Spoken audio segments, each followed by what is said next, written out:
é a sessão de fotos que terminou em tragédia. A modelo, ao posar com a arma, supostamente disparou e matou o fotógrafo, seu namorado. Temos o histórico estranho dessa mulher nas redes sociais. Mesmo que ela alegue que a arma disparou sozinha, promotores e a garota que presenciou afirmaram que não foi acidente. Temos algumas informações novas e chocantes sobre esse caso, incluindo uma foto que vou mostrar para vocês, da modelo posando com a arma minutos antes da vítima ser morta. Só 3 pessoas sabem o que ocorreu numa sessão de fotos improvisada em Las Vegas que terminou de forma fatal. Essa foi uma sessão de fotos que envolveu uma faca e uma arma. As únicas que sabem o que ocorreu são o suspeito, uma testemunha presente e a vítima que está morta. Esta é a suspeita. Alessandra Blaia, 20 anos. Ela agora está enfrentando uma acusação de homicídio qualificado com uso de arma letal, por algo que, segundo ela contou à polícia, foi um acidente. Agora, acabamos de receber novas informações sobre essa história de uma testemunha que explicou o motivo. Ela acha que o que aconteceu não foi um acidente, que esse disparo foi intencional por parte de Blaia, tirando a vida do namorado dela. Também tem uma foto desse ensaio mortal, é chocante. Vou te mostrar em breve. Este é um vídeo da conta TikTok de Alessandra Blaia, já excluída, e nesse vídeo você pode ver que ela insere imagens de armas de fogo. E a polícia realmente diz que ela tinha uma obsessão por armas. Mas não é isso que faz a testemunha desse tiroteio acreditar que foi mais do que apenas um acidente. Foto da vítima, Mark Gogan. Veja o que a polícia relata sobre o ocorrido em 23 de agosto, quando ele morreu. A polícia foi acionada pela primeira vez em uma casa em Vegas, pouco antes das 5 da manhã. Naquela casa, na noite anterior, estavam Blaia e Mark, que era seu namorado, há cerca de 6 meses, segundo a polícia. E havia também outras 2 pessoas, um homem e uma mulher, que eram os donos da casa, todos eles. Todos os 4, segundo a polícia, estavam bebendo muito há horas. E também, Blaia parecia dizer à testemunha desse tiroteio que ela não estava muito feliz em estar em um relacionamento com Mark, que era modelo e também fotógrafo. Segundo a polícia, por volta das 4h30 daquela manhã, após toda a bebedeira, Blaia e a outra garota da casa decidiram fazer um ensaio fotográfico. Então, não só aquela garota contou ao grande júri que todos estavam bebendo na casa, mas ela também disse ao grande júri que Mark tinha levado sua arma para a casa. Como Mark estava bêbado, ela contou que o namorado descarregou a arma, garantindo que não havia bala na câmara. A testemunha disse ao grande júri que Alessandra Blaia pediu a Mark para tirar fotos deles com uma Polaroid do lado de fora. Há adereços para essa sessão de fotos, algumas fantasias, uma faca e uma arma. Aqui está uma dessas fotos. Segundo a KLAS-TV, a emissora de televisão conseguiu isso nos tribunais do condado de Clark, Nevada. E essa é a Alessandra Blaia à direita, com uma arma. A testemunha disse ao grande júri que ela segurou a arma, e ela disse que quando segurou, estava mais pesada do que lembrava. Quando ela segurou a arma em casa, parecia que alguém a recarregou após o namorado descarregá-la. A testemunha então disse ao grande júri, abre aspas, então eu vi o clarão vindo de Mark na minha frente e eu estava olhando para Mark o tempo todo. Vejo a foto começando a ser impressa quando ele se aproxima. E então há outro clarão que dispara e é realmente alto desta vez e Mark e a câmera caem. Ela afirma que o clarão não foi da Polaroid, mas de uma arma. Mas Blaia, supostamente, disse à polícia que achava que a arma estava descarregada e não sabia como ela disparou. Meio que lembra o argumento que Alec Baldwin usou no set do filme Rust. Nesta história, a situação é bem diferente. A testemunha foi questionada sobre o que achava que Blaia fazia ao se aproximar dela antes do disparo. E ela diz que percebeu que Blah estava apontando a arma para Mark. Blah também afirmou aos policiais que não sabia muito sobre armas e não tinha feito o curso de segurança com elas. A testemunha, porém, disse ao grande júri que, mais cedo naquela noite, ela viu Mark e Alessandra Blah desmontando a arma e depois montando as peças de volta. Achamos o TikTok de Blah, com um vídeo dela editando fotos e colocando armas. Parece que ela também tem um alvo tatuado no peito.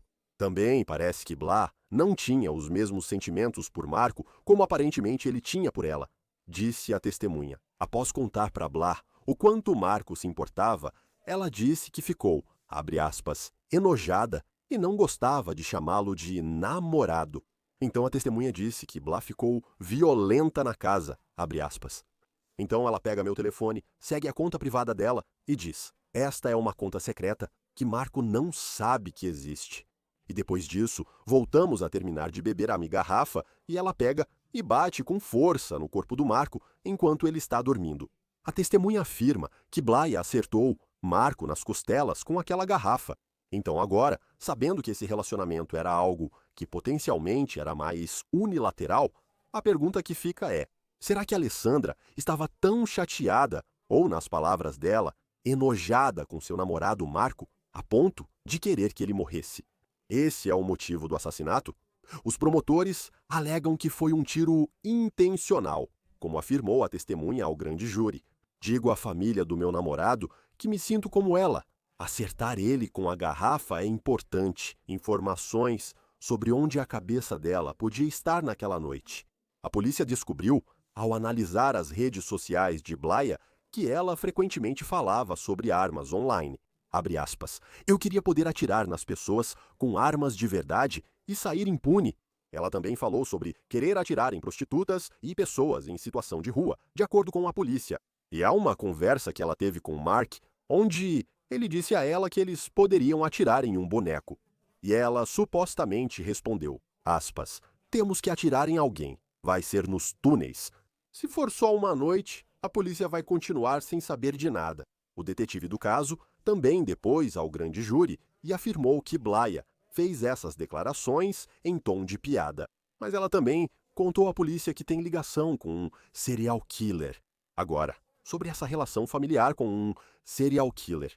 Este é um vídeo. Segundo a KRQE Televisão, a polícia diz que ela é neta de um homem chamado Joseph Blaia. Em 2015, Blaia foi condenado por agressão sexual no Novo México, mas, segundo relatos, ele era suspeito dos assassinatos de 11 mulheres que eram todas trabalhadoras do sexo, crimes que aconteceram entre 2001 e 2005. Agora, direto de Las Vegas, Michael Traiano, advogado criminal, fala sobre o caso. Obrigado por estar conosco no Law and Crime. Sei que tudo isso ocorre na sua cidade. Quero começar primeiro com a acusação que a Alessandra Blaia está enfrentando. É homicídio aberto com uma arma letal. O que os promotores precisarão provar nesse caso para que ela seja considerada culpada? Bem, com base na quantidade limitada de fatos disponíveis ao público neste momento, sabemos que a pessoa falecida foi baleada com uma arma de fogo. Sabemos que a ré, neste caso, disparou essa arma de fogo. Então, basicamente, só por isso já sabemos a maneira como esse indivíduo foi morto. Agora, isso vai se concretizar no julgamento, caso esse caso não seja resolvido antes. Quanto a se isso foi homicídio em primeiro grau, se foi intencional, premeditado, com malícia premeditada. Foi algo menor que isso, considerado homicídio em segundo grau em Nevada, ou ainda menos como homicídio culposo voluntário? O que não parece ser o caso. Não há argumento de crime cometido sob forte emoção, ao que parece. Se houver algum argumento, ele será do tipo disparo acidental por parte da defesa, como, por exemplo, o caso do Alec Baldwin, se preferir. Foi isso que pensei, quero dizer, bastante. Há alguns elementos diferentes aqui, mas imaginei que esse seria o argumento da defesa. Ela está dizendo isso? Eu não sabia que a arma tinha bala, nem do que aconteceu.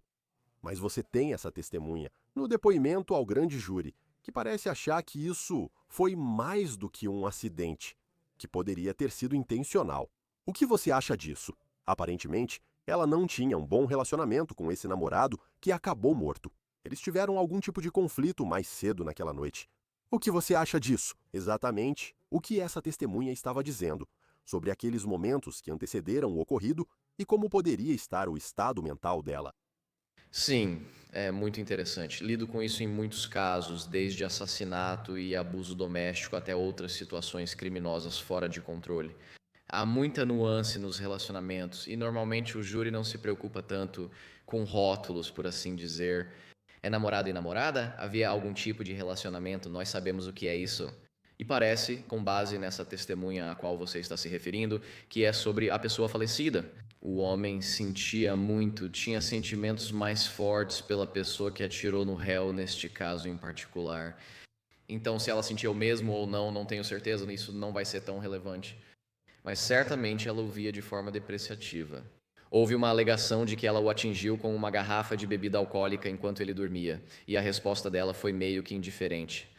Definitivamente parece que tem algo acontecendo na mente dela. Isso vai ter que ser apresentado ao júri.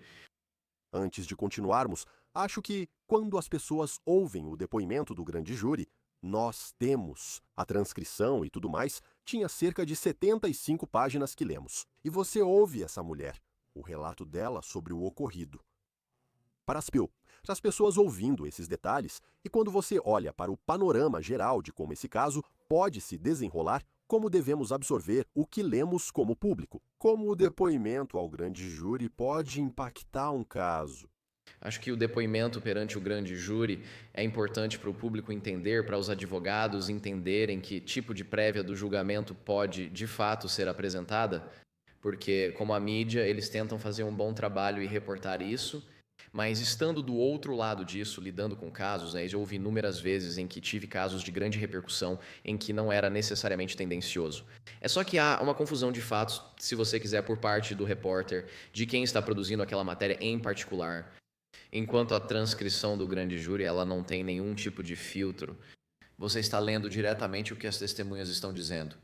Agora, do outro lado da cerca, do ponto de vista da defesa, o público precisa entender que os grandes júris são procedimentos secretos. São unilaterais, sem contra-interrogatório. Portanto, não são exatamente como um julgamento, como diz o ditado, né? Até um sanduíche de presunto pode ser indiciado. Mas isso te dá uma visão muito melhor sobre o que você potencialmente pensa. A testemunha falará, ao menos quanto ao interrogatório direto do promotor, mas tudo muda quando começa o contra-interrogatório feito pelo advogado de defesa. E como essa pessoa reagirá ao ser realmente desafiada sobre sua lembrança dos fatos. Parece que, se essa testemunha depusesse em julgamento, a defesa iria, realmente confrontá-la e questionar a credibilidade do que ela viu. Uma frase que me chamou a atenção foi quando falaram sobre o que ela percebeu. Essa foi a palavra usada. Aconteceu nos momentos finais. E ela disse que percebeu que o suspeito, o réu, havia apontado a arma para Mark Gogon, que foi a pessoa que acabou perdendo a vida. Onde eu sinto que, no tribunal, percepção e perceber não são realmente palavras que costumam ser aceitas. Ou você viu a pessoa fazer isso ou não. Como você lidaria com isso? Ou, como você interpretou isso? Meio que aquela fala da testemunha, de que foi só a percepção de que ela poderia ter apontado a arma para a pessoa que morreu. Essa é difícil, pois sabemos que ele foi baleado. Então ela apontou intencionalmente para ele ou foi um acidente? É nisso que realmente se resume. Porque a arma foi apontada para ele, disparou e o matou. Se era essa a intenção dela e teve sucesso, ninguém sabe. Um júri decidirá. Mas sim, com certeza. Do ponto de vista da argumentação, a defesa realmente vai ter que atacar, como você disse, na percepção dela. E eles precisam reconhecer os fatos. Que é, esse cavalheiro foi baleado, ele foi morto, então a arma foi apontada na direção geral dele. Mas isso fazia parte da sessão de fotos que eles estavam fazendo, ela estava brincando. Foi acidente, ela manuseava a arma inadequadamente. Qualquer coisa além de sim, ela apontou e atirou com a intenção de atirar e matar. É o que eles vão enfrentar do ponto de vista da defesa. Fazendo uma sessão de fotos com uma arma, e eu sei disso, acredito. Ela disse que não achava que a arma estava carregada, embora conhecesse armas de fogo. E parece que, essa arma talvez, estava carregada porque disparou uma bala. Mas ao mesmo tempo, existe essa possibilidade? Você tem uma foto dela com a arma nessa sessão, Ela atirou. Ao decidir sobre homicídio doloso ou culposo, seja qual for o caso, a chance de ela ser considerada inocente e sair livre agora, sabendo o que aconteceu, com esse homem sendo baleado e perdendo a vida? Como a gente diz, sempre existe uma chance, né? Com certeza. Então, possivelmente, eu diria que se a defesa conseguir tirar a acusação de homicídio em primeiro grau, só aí eles já têm uma vitória, né? Como mencionei antes, homicídio em segundo grau é qualquer coisa menor que isso. Homicídio culposo voluntário não se aplica aqui, pois ocorreu no calor da emoção. Não há nenhum testemunho de que houve algum tipo de preparação ou luta relacionada a essa questão específica ou a esse indivíduo. O falecido foi abusivo no passado. Eles podem tentar homicídio culposo. Então, ela vai sair completamente impune? Acho que isso seria difícil, porque se eles forem argumentar, isso foi puramente um acidente. Isso se encaixaria mais em homicídio culposo. Antes de tudo, a promotoria não vai concordar. Eles vão repetir homicídio doloso o tempo todo. Mas o contraponto a isso é que, se houvesse preocupações da promotoria de que eles estavam inclinados para um homicídio culposo ou absolvição completa, ou me desculpe, esse é o tipo de debate. Ou, por outro lado, ela estava brincando com uma arma. Isso não é um acidente. Se ela sabia ou não que a arma estava realmente carregada, isso já configura, no mínimo, imprudência temerária. E eu acho que ela pegaria homicídio culposo no melhor cenário possível. E aí, quando se trata disso, porque realmente só há 3 pessoas que sabem o que aconteceu: essa testemunha, o réu e, claro, o homem que não está mais aqui. Você sabe, a vítima neste caso, eu sei que a polícia já declarou o que eles dizem, ela tinha fascínio por armas e mensagens online, mostrando interesse pela violência. Pelo relato da testemunha, havia muita bebida naquela noite. Ela não se sentia bem sobre o relacionamento com a vítima. Mas então chega aquele momento em que a arma é disparada e ninguém, ao que parece, realmente. Há uma percepção de que ela pode ter apontado a arma intencionalmente, mas nós realmente não sabemos o quanto todas essas outras coisas importam. E simplesmente determinar, naquele momento, se ela queria matar esse cara ou não. Sim, esse será o foco do julgamento, se quer minha opinião. Segundo o depoimento atual do grande júri, eles vão focar no que aconteceu e quando. Se ela testemunhar, também será um grande desafio, respondendo diretamente à sua pergunta sobre as informações de fundo. Isso será parte importante do litígio pré-julgamento. Se você é a defesa, não quer que isso seja incluído e argumenta que é irrelevante. Quem liga se ela gosta de armas? O que faria se seu cliente estivesse nessa situação? Mas ele era caçador, vão conseguir fotos antigas dele caçando patos, codornas ou algo assim? Sabe, as pessoas gostam de ir e atirar, sabe? Absolutamente não, do ponto de vista da defesa. Você vai contestar e focar apenas no ocorrido aqui, exigindo que o Estado cumpra seu ônus da prova. Grande parte disso vai ser resolvida por meio de litígios antes do julgamento, tentando excluir essas fotos ou o máximo possível delas. E ainda mais, e tenho certeza de que você vai chegar lá, o próximo é toda essa história com o avô, que é realmente bizarra, e tenho certeza de que esse é um grande motivo pelo qual vocês estão noticiando isso. Bem, e essa é a questão. Ela mencionou que era parente, nas palavras dela, de um serial killer, e ele não foi condenado por isso. Foram 11 assassinatos de trabalhadoras do sexo no Novo México, entre 2001 e 2005. A polícia citou isso ao grande júri. Qual a chance disso ser usado no julgamento se houver? Acho que só será considerado se ela realmente tiver declarado isso à polícia. Então, eu acho que o depoimento ao grande júri ao qual você está se referindo é de um policial. Como o réu não estava presente, o grande júri não ouviu seu depoimento. É muito raro um réu depor diante de um grande júri. Isso é assunto para outro momento sobre o motivo disso. Mas dito isso, a menos que ela tenha dado uma declaração à polícia ou postado sobre isso, acho que teve postagens no Twitter, X ou outra rede social onde ela falou disso, ou será que ela tem diários? Então, se eles conseguirem algo escrito por ela ou dito por ela mesma sobre a fascinação que ela tem pelo avô e essa história, então talvez. Mas acho que isso é um pouco forçado. Se não houver nada além do que eles encontraram na própria investigação deles, parece que ela se gabou disso para uma amiga. Diria que é um choque isso ser usado no julgamento se foram palavras dela, certo? Suas palavras sempre podem ser usadas contra você em julgamentos civis ou criminais. Se isso chegar a julgamento, sei que ainda pode demorar. Vendo isso, podemos supor que essa testemunha será uma das principais chamadas pela promotoria, falando sobre o que ela viu. Qual seria a probabilidade de que a ré, Alessandra Blea, Já que ela é a outra pessoa que estava lá quando aconteceu, teria que depor em sua própria defesa. Para dar uma porcentagem, como muitos clientes pedem sobre seus casos e resultados.